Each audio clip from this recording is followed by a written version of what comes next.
Good morning, class. How are you all? I hope you all are fine.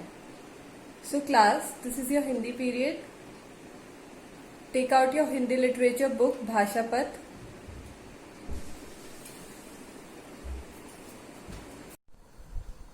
So, class, open your book and come to page number 62.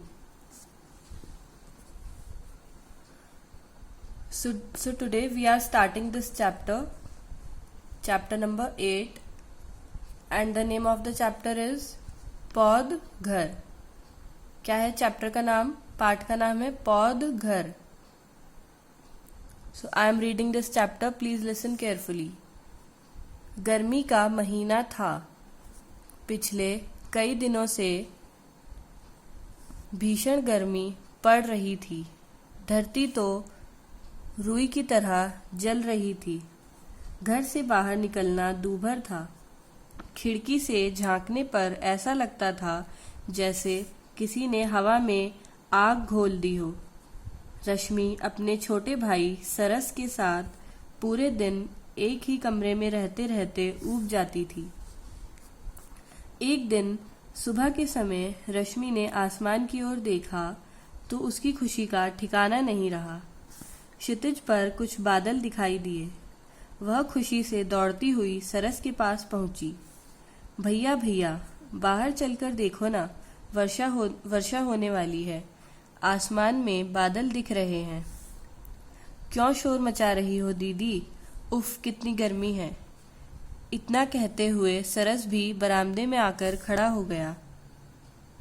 देखते ही देखते पूरा आकाश घटाटोप हो गया. बादलों के घुमड़ने की आवाज सुनते ही पास के उपवन में टहलते मोर ने भी खुशी के मारे अपने सतरंगी पंख फैला दिए. ऐसा लगा जैसे पूरा विश्व ऋतुओं की रानी वर्षा के स्वागत के लिए तैयार है. कुछ समय बाद वर्षा शुरू हो गई. बरामदे में रश्मि के दादाजी भी यह सब देख रहे थे. जब बरसात बंद हो गई तो सरस ने कहा, दादाजी देखो, पेड़ों की पत्तियां कितनी स्वच्छ दिखाई दे रही हैं. पूरा पेड़ ही खुशी से झूम रहा है. इससे पहले तो यह बहुत बीमार लग रहा था. सरस की बात सुनकर रश्मि हंस पड़ी. वह बोली, सरस भैया, पेड़ बीमार कैसे हो सकते हैं? उनमें प्राण नहीं होते. दादाजी ने रश्मि को समझाते हुए कहा, ऐसा नहीं है. पेड़ पौधों में भी जीवन होता है. वे भी हमारी तरह सांस लेते हैं और भोजन करते हैं. कभी कभी बीमार भी होते हैं. तब उनका उपचार करना पड़ता है. कल शाम को जब हम लोग आंवले के पेड़ के नीचे बैठे थे तो देखा नहीं कि उनकी पत्तियां सिकुड़ी थी. अरे हाँ दादाजी, अभी कल ही तो आप पौधे उगाने की बात कर रहे थे. सरस एकाएक बोल पड़ा. हाँ, देखो, बरसात के बाद अब धूप खिल रही है. हवा भी बह रही है. शाम के वक्त 4 बजे हम लोग खेत पर काम करने चलेंगे.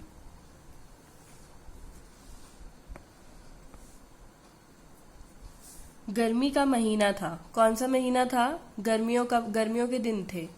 पिछले कई दिनों से भीषण गर्मी पड़ रही थी. भीषण मतलब बहुत ज्यादा गर्मी पड़ रही थी. धरती तो रुई की तरह जल रही थी. रुई की तरह मतलब बहुत ज्यादा जल रही थी. घर से बाहर निकलना दूभर था. दूभर मतलब बहुत कठिन, बहुत मुश्किल था घर से बाहर निकलना. खिड़की से झांकने पर ऐसा लगता था कि जैसे किसी ने हवा में आग घोल दी हो. मतलब जब खिड़की से अगर झांकते थे तो भी ऐसा लगता था कि किसी ने हवा में आग घोल दी हो. मतलब इतना ज्यादा गर्म हवा अंदर आती थी. रश्मि ने अपने छोटे भाई सरस के साथ पूरे दिन एक ही कमरे में रहते रहते ऊब जाती थी. रश्मि अपने छोटे भाई सरस के साथ क्या करती थी? एक कमरे में रहती थी और वो दोनों एक कमरे में रहते रहते ऊब मतलब बोर हो जाते थे. एक दिन सुबह के समय रश्मि ने आसमान की ओर देखा तो उसकी खुशी का ठिकाना नहीं रहा. खुशी का ठिकाना मतलब बहुत ज्यादा खुश हो जाना. ये एक मुहावरा होता है.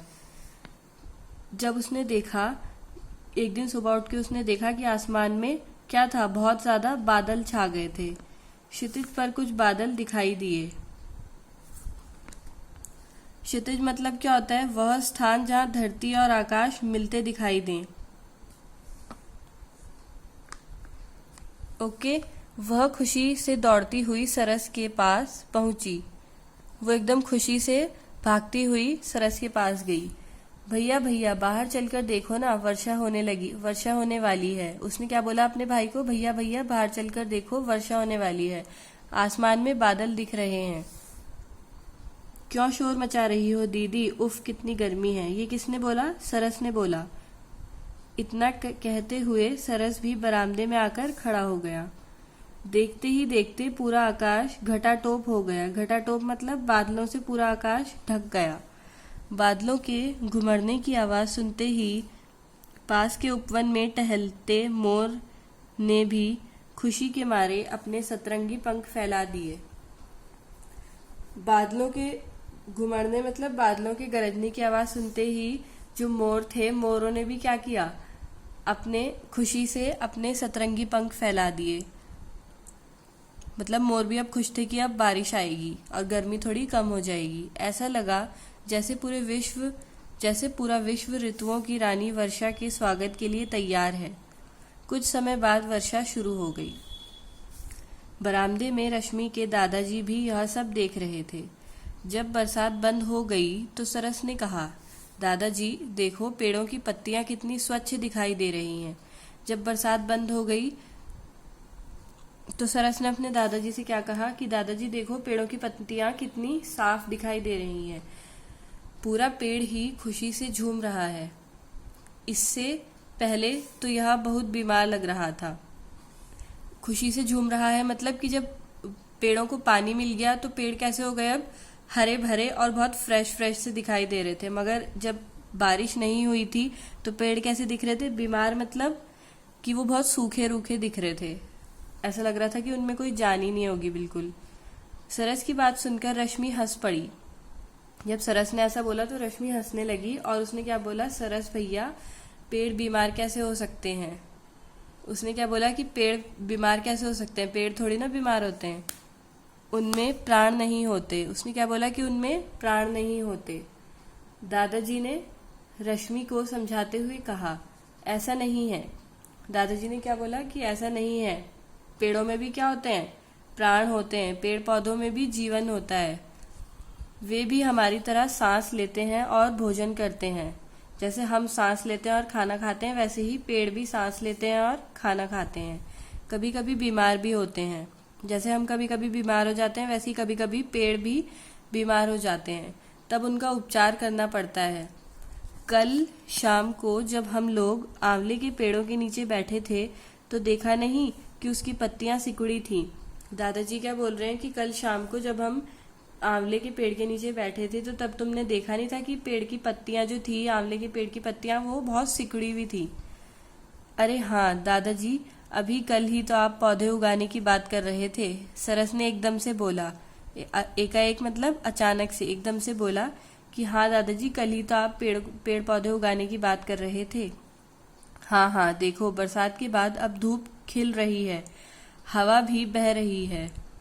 शाम के वक्त 4 बजे हम लोग खेत पर काम करने चलेंगे। ये किसने बोला? दादाजी ने बोला कि हाँ हाँ देखो बरसात के बाद अब धूप खिल रही है, मतलब बारिश होने के बाद अब दोबारा से क्या होने लग गया? धूप निकलने लग गई और हवा भी चल रही थी। बहना मतलब हवा भी चल रही थी। शाम के वक्त मतलब शाम के समय 4 बजे हम लोग कहाँ चलेंगे? खेत पे काम करने चलेंगे। सो क्लास, आज हमने ये फर्स्ट पेज इस चैप्टर का अच्छे से रीड कर लिया है। सो आई होप आप लोगों को इतनी स्टोरी अच्छे से समझ में आ गई होगी। आपको घर पे क्या करना है? इतनी स्टोरी अच्छे से रीड करनी है। Okay class, so that's all for today. Bye bye, take care.